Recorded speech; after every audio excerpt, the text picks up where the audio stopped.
करिब 1000 प्रहरीको बीचबाटै भागेका दुर्गा परसाईले देश छाडिसके।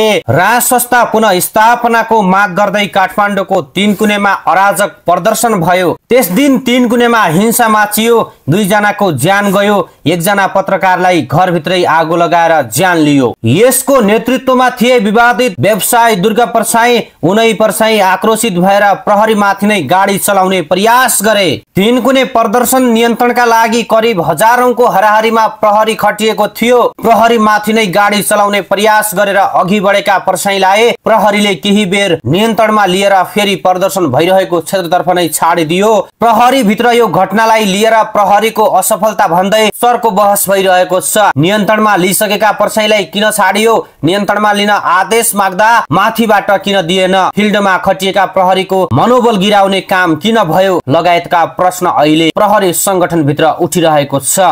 एकजना प्रहरी अधिकारी संघको कुराकानीमा भने काठमाडौँको तीनकुनेमा यो खालको अराजक अवस्था आउँदैछ भन्ने प्रहरी संगठनले आकलन नगरेको होइन, तर आदेश दिने बेलामा केही कमजोरी थियो। गाडी सहित नियन्त्रणमा लिएको केही बेरमै परसाई फेरि तीनकुने पुगेका थिए।